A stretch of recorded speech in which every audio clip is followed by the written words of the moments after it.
നമസ്കാരം. ഞാൻ മലപ്പുറം ജില്ലയിലെ പാണ്ടിക്കാട് കുടുംബശ്രീ CDSൻ്റെ ചെയർപേഴ്സൺ ശാലിനി. 4 വർഷമായിട്ട് ഞങ്ങളെ കുടുംബശ്രീയുടെ പ്രവർത്തനം വളരെ നല്ല രീതിയിൽ പോകുന്നുണ്ട്. അതിൽ ഏറ്റവും വലിയൊരു മികവ് എന്ന് പറയുന്നത് ഞങ്ങളുടെ 6-ാം വാർഡിലെ ADS തെയ്യമ്പാടിക്കുത്ത്, അവിടെ അവർ ADS ഓഫീസിൻ്റെ സംവിധാനം ഒരു റൂമെടുത്ത്, വാടകയ്ക്ക് റൂമെടുത്ത് അവരുടെ പ്രവർത്തനങ്ങളും എല്ലാ കാര്യങ്ങളും അവിടെ വെച്ച് നടത്തുന്നു. അതുപോലെ എല്ലാ അയൽക്കൂട്ടങ്ങളെയും ഒത്തൊരുമിച്ച് കൊണ്ടുപോകാനും, അതുപോലെ ബാലസഭ രൂപീകരണത്തിലാണെങ്കിലും ഓക്സിലറി രൂപീകരണത്തിലാണെങ്കിലും എല്ലാ കാര്യങ്ങളിലും മികവുറ്റ പ്രവർത്തനം മുന്നോട്ട് കാഴ്ചവെക്കുന്നുണ്ട്. അപ്പം അതിൽ ഒരുപാട് വർഷത്തെ പ്രയത്നത്തിൻ്റെ ഫലമായിട്ട് ഒരുപാട് വർഷങ്ങളായിട്ട് നമ്മളെ കുടുംബശ്രീയിൽ പല പ്രവർത്തനങ്ങളും നന്നായിട്ട് ചെയ്യാൻ സാധിച്ച അംഗങ്ങൾ ഈ ADSലുണ്ട്.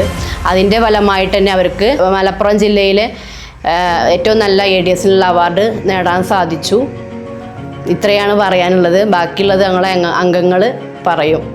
എൻ്റെ പേര് മുഫീദ, 6-ാം വാർഡ് CDS മെമ്പറാണ്. ഞങ്ങൾക്ക് ഇവിടെ 4 വർഷമായി CDS മെമ്പറായിട്ട്. അതിൽ ഞങ്ങൾ 2 വർഷമായി ഞങ്ങൾക്ക് ADS ഓഫീസ് എന്നൊരു ആഗ്രഹമായിരുന്നു. അയൽക്കൂട്ട അംഗങ്ങൾക്ക് എല്ലാവർക്കും എത്തിച്ചേരാൻ പറ്റുന്നൊരു സ്ഥലത്താണ് ഞങ്ങൾ ADS ഓഫീസ് തുടങ്ങിയിട്ടുള്ളത്.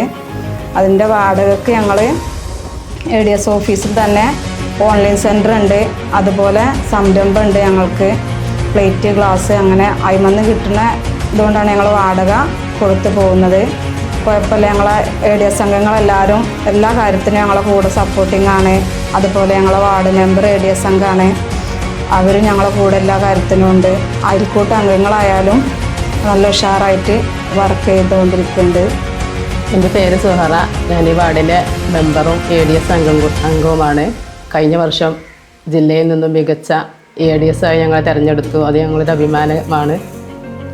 അതുപോലെ ജില്ലേൻ്റെ എന്നിടത്തിൻ്റെ ഉദ്ഘാടനം ഞങ്ങളെ വാർഡിൽ വെച്ചാണ് നടത്തിയത്. അത് നല്ല രീതിയിൽ നടത്താൻ ഞങ്ങൾക്ക് സാധിച്ചു. ഈ ഓഫീസിൽ തന്നെ ഞങ്ങളൊരു വനിതാ വായനശാല തുടങ്ങിയിട്ടുണ്ട്. ഞങ്ങൾക്ക് അടുത്തൊന്നും ഒരു വായനശാല ഇല്ല. അപ്പോൾ പല ആളുകളും ഇപ്പോൾ നമ്മൾ ഇവിടെയുള്ള പുസ്തകങ്ങൾ വായിക്കാൻ കൊണ്ടുപോകുന്നുണ്ട്. അതിൽ രജിസ്ട്രേഷന് ഈ അടുത്ത വർഷത്തോടു കൂടി അത് പൂർത്തിയാവും, മാർച്ച് കൂടി. ADS ഈ ഓഫീസിൽ തന്നെ ഞങ്ങൾ ഓൺലൈനിൻ്റെ ഭാഗമായി എല്ലാ നികുതികളും, പഞ്ചായത്തിലെ നികുതിയാണെങ്കിൽ അതും, വില്ലേജ് ഓഫീസിൽ സ്ഥലത്തിൻ്റെ നികുതി, അതുപോലെ എല്ലാ കാര്യങ്ങളും ചെയ്ത് കൊടുക്കുന്നുണ്ട്. ഇപ്പോൾ സ്കാനർ, അതുപോലെ ഫോട്ടോസ്റ്റാറ്റ്, പ്രിൻറ്റിങ്, അങ്ങനെ എല്ലാ കാര്യങ്ങളും ഇപ്പോൾ അതിൽ ചെയ്ത് പോകുന്നുണ്ട്.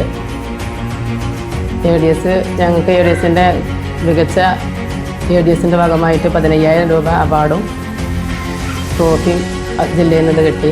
ഈ ADS ഓഫീസിൽ തന്നെ നാനോ മാർക്കറ്റ് എന്ന രീതിയിൽ സംരംഭകരെ എല്ലാ സാധനങ്ങളും ഞങ്ങളിവിടെ വിൽപ്പന നടത്തുന്നുണ്ട്. ഞങ്ങൾ ADSലേക്ക് കുടുംബശ്രീയിൽ നിന്നും റിവോൾവിംഗ് ഫണ്ട് 1 ലക്ഷവും VRF 1 ലക്ഷവും കിട്ടിയിട്ടുണ്ട്. റിവോൾവിംഗ് ഫണ്ട് എല്ലാ 10 അയൽക്കൂട്ടങ്ങൾക്ക് വെച്ചിട്ട് 10,000 രൂപ വീതം കൊടുത്തു. VRF ഒരു അയൽക്കൂട്ടത്തിന് 15,000 രൂപ വെച്ച് ലോൺ കൊടുത്തുകൊണ്ടിരിക്കുകയാണ്. തിരിച്ചടവ് നടക്കുന്നുണ്ട്. ADS ഓഫീസ് ഇപ്പോൾ വാടകക്കെട്ടിടത്തിലാണ് പ്രവർത്തിക്കുന്നത്. അത് ഞങ്ങൾക്ക് ഒരു സ്വന്തമായിട്ടൊരു കെട്ടിടം ഉണ്ടാക്കണം എന്നുള്ളൊരു ആഗ്രഹമുണ്ട്. അതിൻ്റെ ഇത് ഞങ്ങൾ അന്വേഷിക്കുന്നുണ്ട്. ശരിയാവുകയാണെങ്കിൽ അത് കഴിഞ്ഞു. പിന്നെ ഇപ്പോൾ സർക്കാർ ADSന് ഒരു 1000 രൂപ ഫണ്ട് നൽകി പറഞ്ഞതിൽ ഞങ്ങൾക്ക് അതിയായ സന്തോഷമുണ്ട്. ഞങ്ങൾക്ക് വാടക കൊടുക്കാനും അതിൽ പറ്റുന്നില്ല സർക്കുലറിൽ കണ്ടുകൊണ്ട് അതിലേറെ സന്തോഷമുണ്ട്. ഭാവിയിൽ ഇവിടെ രാഷ്ട്രീയ സെൻറ്റർ തന്നെ ആക്കി കൂടുതൽ ജനങ്ങൾക്ക് കുറഞ്ഞ നിരക്കിൽ സേവനങ്ങൾ എത്തിക്കണം എന്നുള്ളൊരു ആഗ്രഹമുണ്ട്. അതുപോലെ ADS അംഗങ്ങൾക്ക് അംഗങ്ങൾ കൂടി ഒരു വരുമാനം ആക്കണം എന്നുള്ള ഒരാഗ്രഹം ഞങ്ങൾക്കുണ്ട്.